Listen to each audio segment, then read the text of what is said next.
सास ने बहू को घर से निकाला। उत्तर प्रदेश के रामपुर गांव में रामकिशन नाम का एक किसान रहता था। रामपुर गांव हरियाली से घिरा हुआ था। चारों तरफ खेत ही खेत थे, जहां सुबह होते ही किसान अपने काम में लग जाते थे। मिट्टी की खुशबू और ताजी हवा उस गांव की पहचान थी। रामकिशन भी उन्हीं किसानों में से एक था। मेहनती, सीधा साधा और अपने परिवार के लिए हमेशा चिंतित रहने वाला। उसके घर में उसकी पत्नी कमला, बेटा राजेश और बहू सीमा रहते थे। घर बहुत बड़ा नहीं था, लेकिन उसमें एक आंगन, एक छोटा सा रसोई घर और 2 कमरे थे। आंगन में एक गाय बंधी रहती थी, जिसकी देखभाल भी घर के कामों का हिस्सा थी। सीमा बहुत ही सीधी और मेहनती लड़की थी। वो अभी कुछ ही समय पहले इस घर में आई थी, लेकिन उसने जल्दी ही घर की जिम्मेदारियां अपने ऊपर ले ली थी। वो सुबह जल्दी उठकर घर का सारा काम करती, खाना बनाना, पानी भरना, गाय को चारा देना। हर दिन उसकी शुरुआत सूरज निकलने से पहले ही हो जाती थी। वो उठते ही सबसे पहले आंगन साफ करती, फिर कुएं से पानी भरकर लाती। उसके बाद रसोई में जाकर चूल्हा जलाती और पूरे परिवार के लिए नाश्ता तैयार करती। उसके हाथ कभी रुकते नहीं थे। एक दिन सुबह का समय था। सीमा रसोई में खड़ी रोटियां बना रही थी। तवे पर रोटी फूल रही थी और पास में दाल भी पक रही थी। तभी कमला वहां आई और चारों तरफ नजर दौड़ाई। कमला के चेहरे पर फिर वही असंतोष दिखाई दिया। सीमा, ये रोटी इतनी देर में क्यों बनी? सीमा ने तुरंत जवाब दिया, माँ जी, अभी बाकी भी बना रही हूँ, बस थोड़ी देर और लगेगी। लेकिन कमला को उसकी बात पसंद नहीं आई। हर काम में देर, पता नहीं कैसे घर चलाओगी। सीमा चुप हो गई। उसने सिर झुका लिया और अपने काम में लग गई। लेकिन उसकी आंखों में हल्की उदासी आ गई थी। तभी वो पानी भरने के लिए मटका उठाकर बाहर गई। धूप थोड़ी तेज हो चुकी थी, लेकिन वो बिना रुके काम करती रही।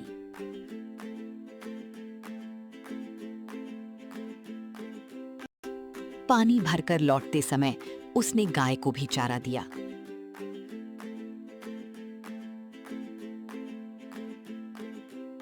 फिर आंगन साफ किया और वापस रसोई में आ गई। लेकिन उसकी सास कमला को सीमा का कोई भी काम अच्छा नहीं लगता था। वो हर बात में कमी निकालती। अगर सीमा जल्दी काम कर लेती तो कहती, जल्दी जल्दी में काम खराब हो गया। और अगर थोड़ा समय लेती तो कहती, इतनी देर क्यों लगाई? एक बार सीमा ने हिम्मत करके कहा, माँ जी, अगर आप बताएं तो मैं और अच्छा करने की कोशिश करूंगी। कमला ने तुरंत जवाब दिया, मुझे सिखाने की जरूरत नहीं, पहले खुद सीखो। सीमा ने कुछ नहीं कहा। वो बस चुपचाप अपना काम करती रही। तभी राजेश बाहर से आया और उसने माहौल देखा। उसने धीरे से सीमा से कहा, तुम परेशान मत हो, माँ का स्वभाव ऐसा ही है। सीमा ने हल्की मुस्कान दी और बोली, कोई बात नहीं, मैं कोशिश करती रहूंगी। उसकी आवाज में धैर्य था।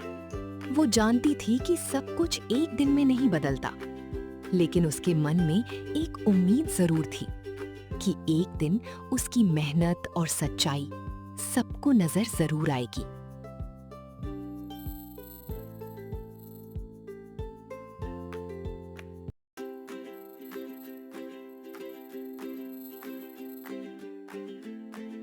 एक सुबह का समय था। आंगन में हल्की धूप फैल चुकी थी और घर में रोज की तरह कामकाज चल रहा था। रसोई से चूल्हे की आंच की हल्की गर्मी और रोटियों की खुशबू आ रही थी। सीमा सुबह से ही काम में लगी हुई थी। उसने पानी भर लिया था, गाय को चारा दे दिया था।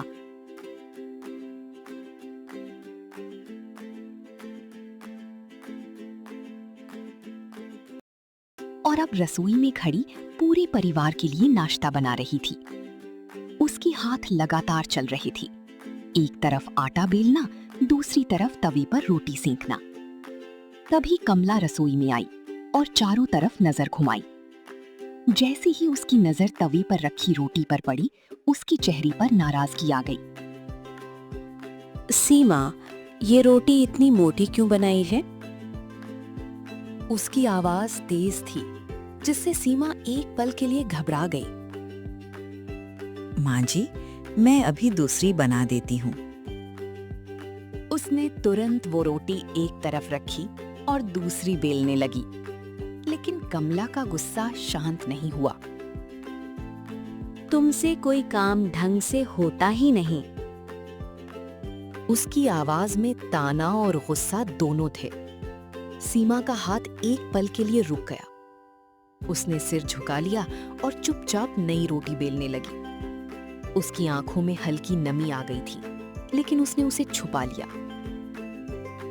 मैं तो पूरी कोशिश करती हूँ, फिर भी माँ जी खुश क्यों नहीं होती? उसने मन ही मन सोचा। तभी राजेश भी रसोई के पास आ गया। उसने देखा कि कमला गुस्से में है और सीमा चुपचाप काम कर रही है। माँ, सीमा तो सुबह से काम कर रही है। उसकी आवाज में समझाने का भाव था, लेकिन कमला को ये बात बिल्कुल पसंद नहीं आई। तुम बीच में मत बोलो। राजेश एकदम चुप हो गया। वो समझ गया कि अभी कुछ कहना ठीक नहीं होगा। कमला ने फिर सीमा की तरफ देखकर कहा, मैंने भी जिंदगी भर काम किया है, लेकिन कभी इतनी लापरवाही नहीं की। माँ जी, मैं ध्यान रखूंगी, आगे से ऐसी गलती नहीं होगी। उसकी आवाज में विनम्रता थी, कोई जवाब नहीं। कमला ने मुंह फेर लिया और बड़बड़ाते हुए बोली, बस बातें बनाना आता है। रसोई का माहौल अब भारी हो चुका था। तवे पर रोटी सिक रही थी, लेकिन उस गर्मी के बीच भी एक ठंडापन महसूस हो रहा था, रिश्तों में बढ़ती दूरी का। राजेश ने सीमा की तरफ देखा। उसके चेहरे पर दुख साफ नजर आ रहा था। वो धीरे से बोला, सीमा, तुम परेशान मत हो, सब ठीक हो जाएगा। सीमा ने हल्की मुस्कान लाने की कोशिश की और बोली, मैं ठीक हूँ, बस काम पूरा कर लूं। उसने अपने आंसू छुपाते हुए फिर से रोटी बेलनी शुरू कर दी। कमला अब भी वहीं खड़ी थी, लेकिन उसके चेहरे पर कोई नरमी नहीं आई थी। उसके लिए ये बस एक छोटी सी गलती थी, लेकिन सीमा के लिए ये हर दिन की परीक्षा बन चुकी थी। उस सुबह रसोई में सिर्फ रोटियां नहीं बन रही थी, बल्कि एक बहू का धैर्य भी हर पल परखा जा रहा था।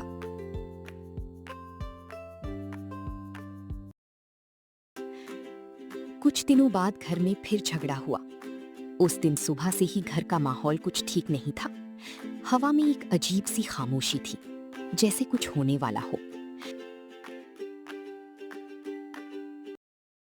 सीमा हमेशा की तरह अपने काम में लगी हुई थी।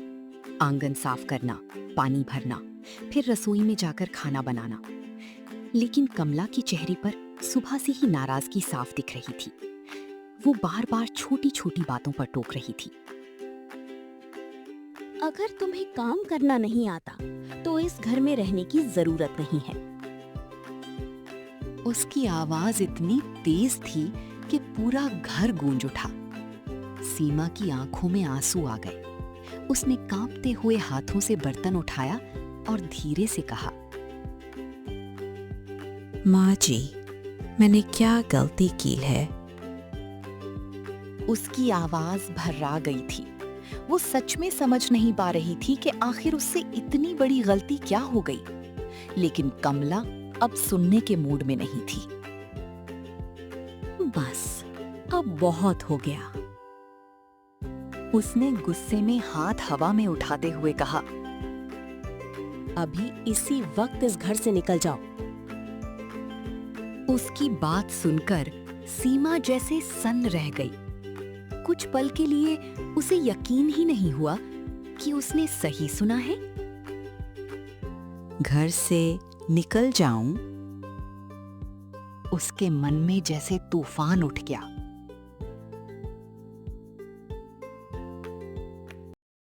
राजेश उस समय शहर गया हुआ था। वो घर पर नहीं था जो इस स्थिति को संभाल सकता। सीमा के पास कोई सहारा नहीं था।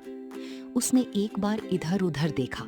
वो घर जहां वो उम्मीद लेकर आई थी, आज वही घर उसे पराया लग रहा था।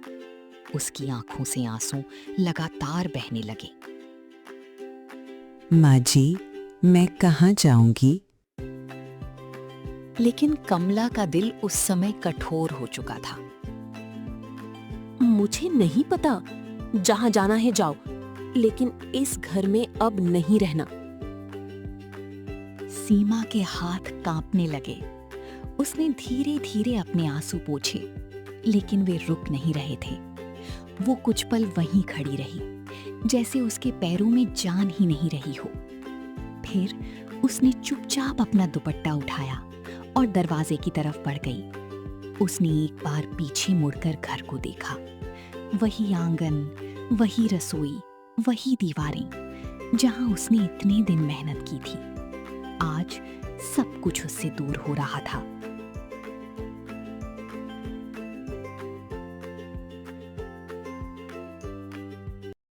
सीमा रोते हुए घर से बाहर निकल गई। उसके कदम भारी थे और हर कदम के साथ उसका दिल और भी टूटता जा रहा था।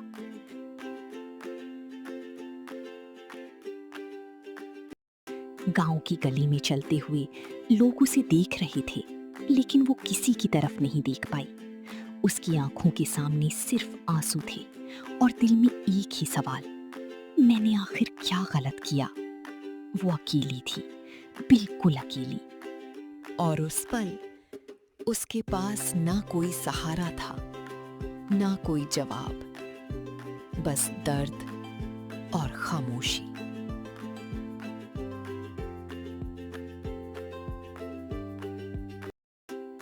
उस रात उसने गांव के मंदिर के पास बैठकर पूरी रात गुजारी।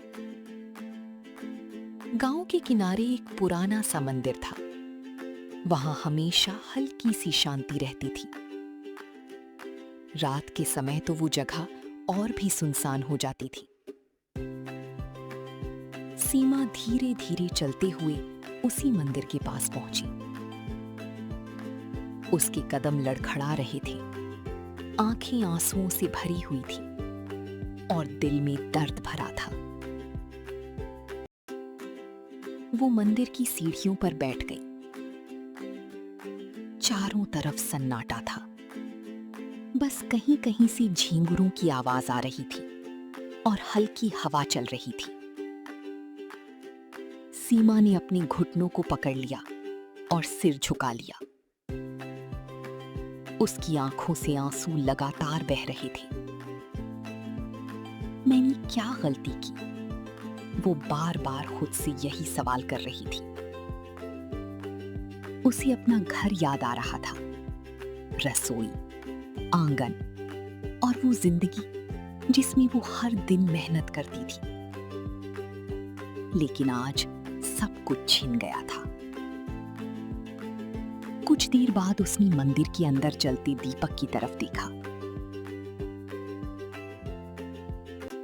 वो धीरे से उठी और अंदर जाकर भगवान के सामने बैठ गई।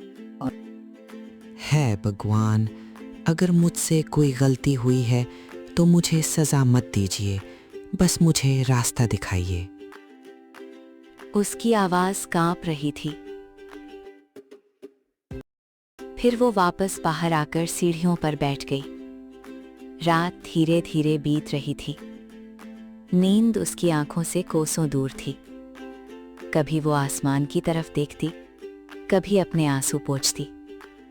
हर पल उसके लिए भारी था। तभी थोड़ी देर बाद वहां से एक बूढ़ी औरत गुजर रही थी। उसने सीमा को अकेले बैठे देखा तो रुक गई। वो धीरे धीरे उसके पास आई और प्यार से बोली, बेटी, तुम यहाँ क्यों बैठी हो? सीमा ने सिर उठाया। उसकी आंखें लाल हो चुकी थीं। वो कुछ पल तक उस औरत को देखती रही, जैसे समझ नहीं पा रही हो कि क्या कहे। फिर उसकी आंखों से आंसू फिर से बहने लगे। सीमा ने सारी बात बता दी। माँ जी ने मुझे घर से निकाल दिया। उन्होंने कहा कि मैं इस घर के लायक नहीं हूँ। उसकी आवाज टूट रही थी। वो धीरे धीरे सब बताने लगी। मैं हर दिन काम करती थी, कोशिश करती थी कि सब खुश रहें, लेकिन फिर भी उन्हें मुझसे हमेशा शिकायत रहती थी।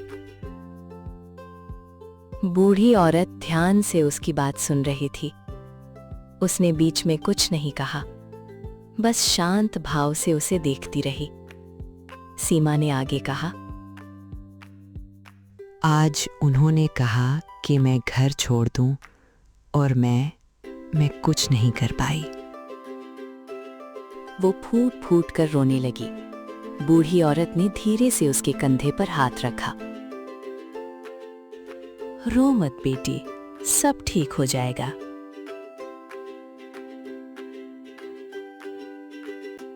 उसकी आवाज में ममता थी।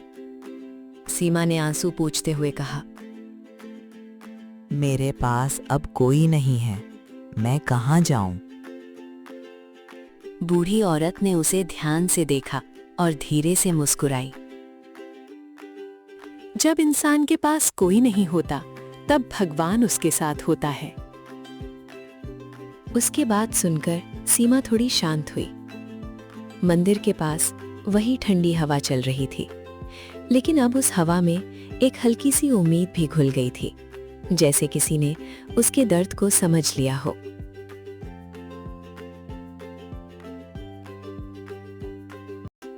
अगली सुबह गांव में खबर फैल गई कि कमला ने अपनी बहू को घर से निकाल दिया। सुबह होते ही गांव की गलियों में हलचल शुरू हो गई थी, लेकिन आज बातचीत का विषय कुछ अलग था।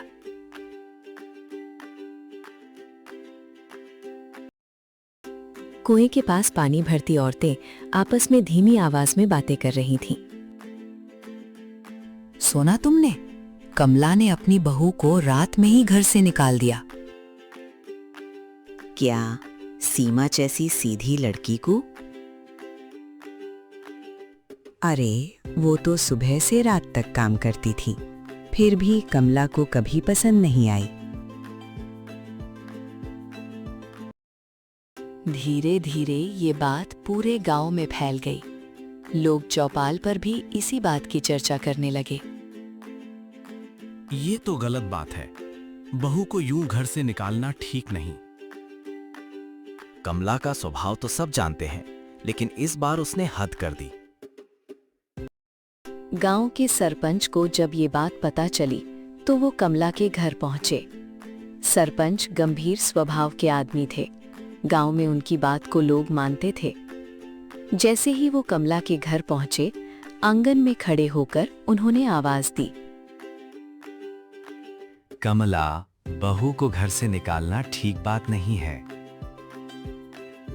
उनकी आवाज में सख्ती थी, लेकिन साथ ही समझाने का भाव भी था। कमला बाहर आई। उसके चेहरे पर अब भी वही कठोरता थी, जैसे उसे अपने किए पर कोई पछतावा न हो। वो कोई काम नहीं करती। उसने बिना सोचे तुरंत जवाब दिया। सरपंच ने भौहें चढ़ाते हुए कहा, कमला, सोच समझकर बात करो। बिना वजह किसी को घर से निकालना ठीक नहीं होता। मैं झूठ क्यों बोलूंगी? वो बस दिखावा करती है, असल में कामचोर है। तभी वहां कुछ पड़ोसी भी इकट्ठा हो गए। सब लोग चुपचाप ये बातचीत सुन रहे थे। तभी पड़ोस की औरत बोली, अरे कमला, सीमा तो पूरे दिन काम करती है। उसकी आवाज में सच्चाई और थोड़ी नाराजगी दोनों थी।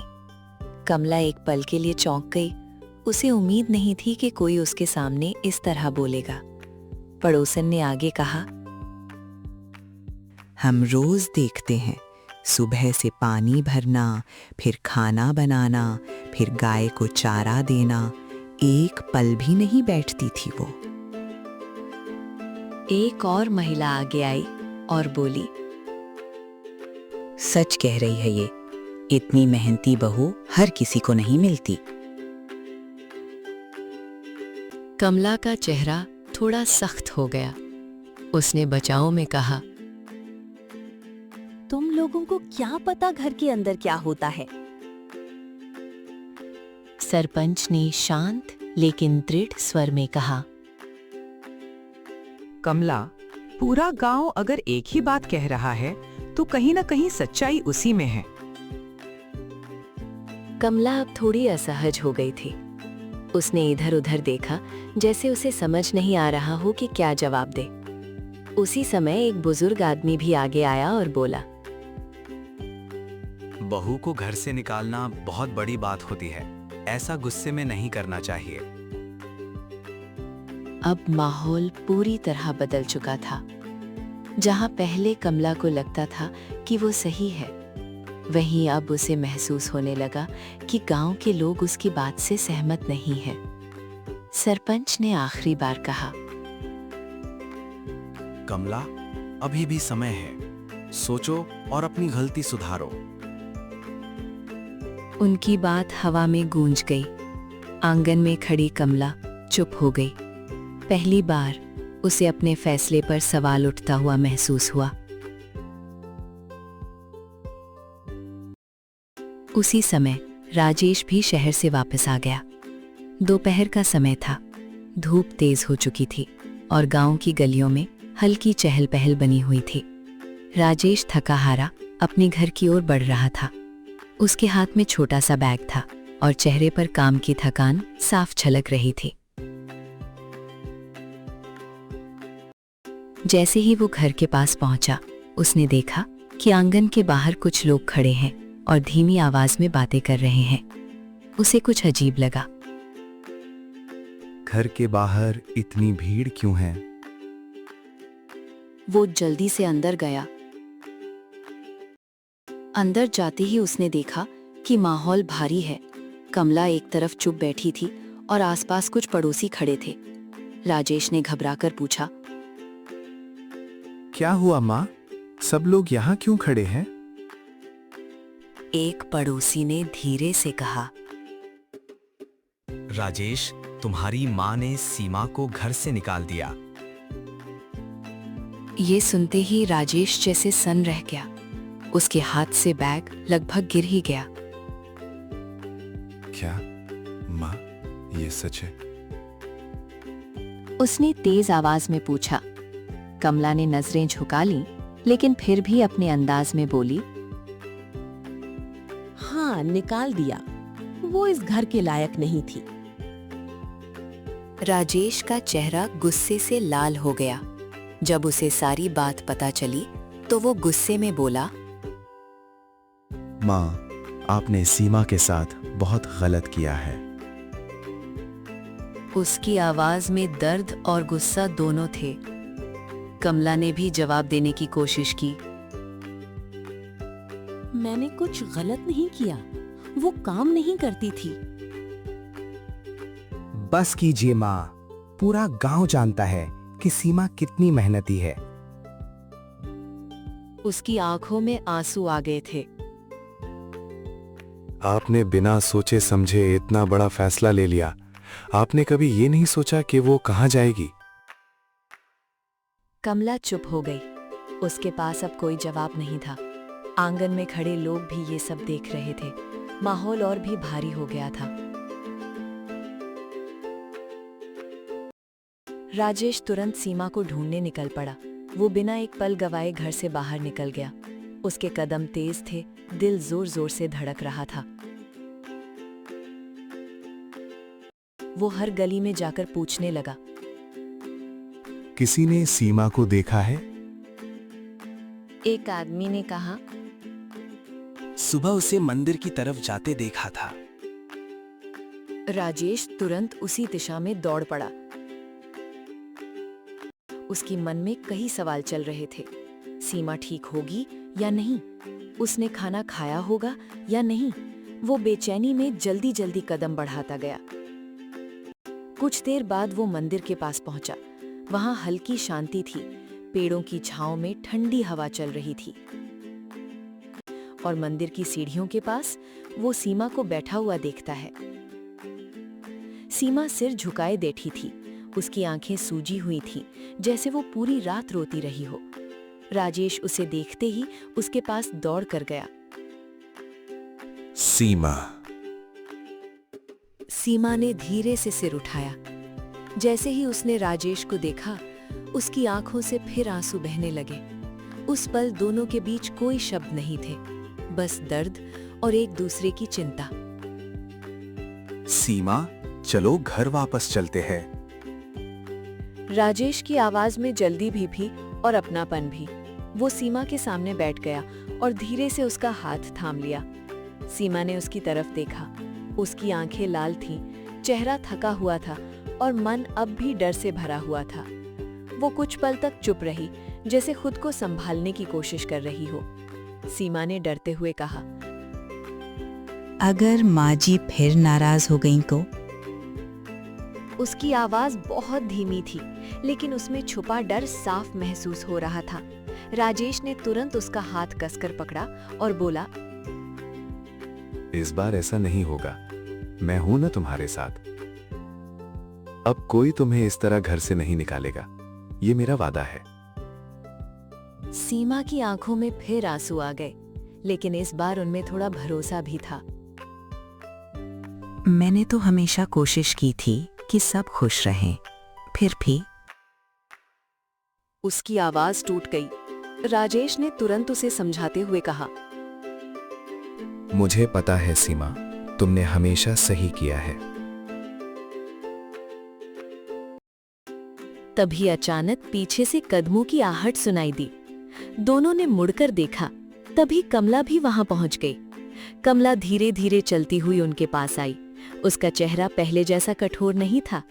कमला की आंखों में आंसू थे। वो कुछ पल तक वहीं खड़ी रही, जैसे शब्द ढूंढ रही हो। फिर उसने कांपती हुई आवाज में कहा, सीमा, मुझे माफ कर दो। उसकी आवाज में सच्चा पछतावा था।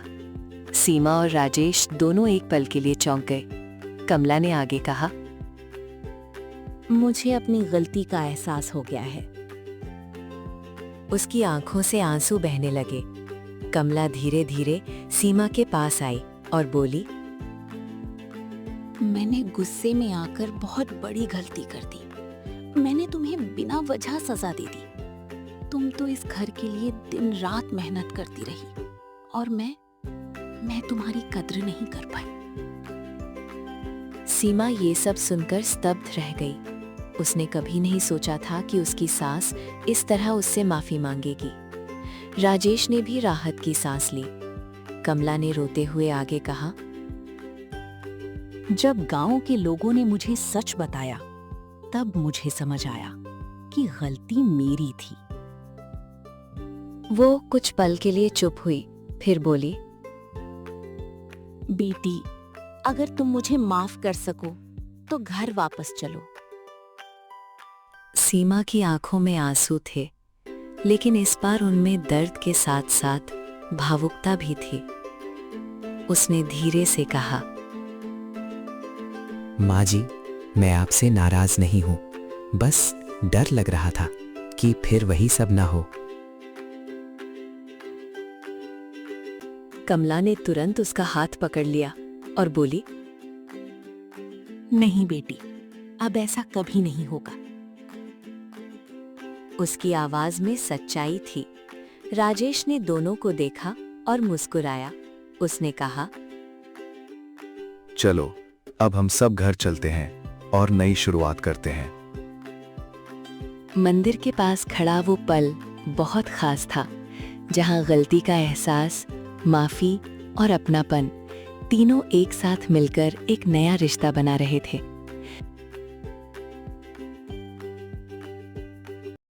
मंदिर से लौटते समय तीनों के बीच एक अलग ही शांति थी। रास्ता वही था, लेकिन अब माहौल बदल चुका था। सीमा धीरे धीरे चल रही थी। उसके कदम पहले की तरह भारी नहीं थे, लेकिन मन में अभी भी हल्की झिझक थी। राजेश उसके साथ चल रहा था और कमला थोड़ी पीछे पीछे आ रही थी, जैसे हर कदम पर अपनी गलती को महसूस कर रही हो।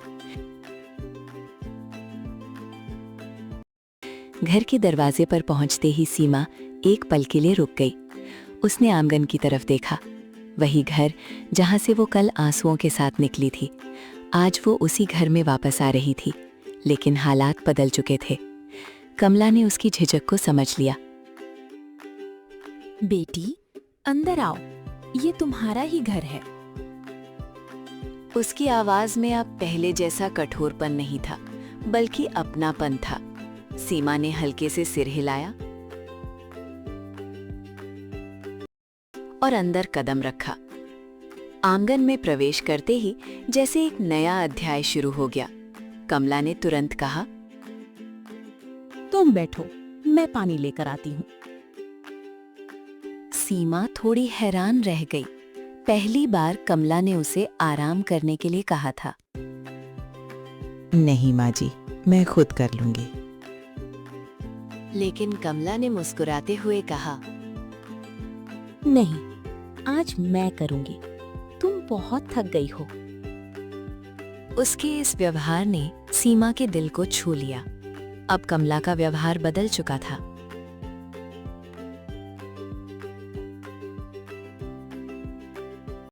अगले ही दिन से घर का माहौल पूरी तरह बदल गया।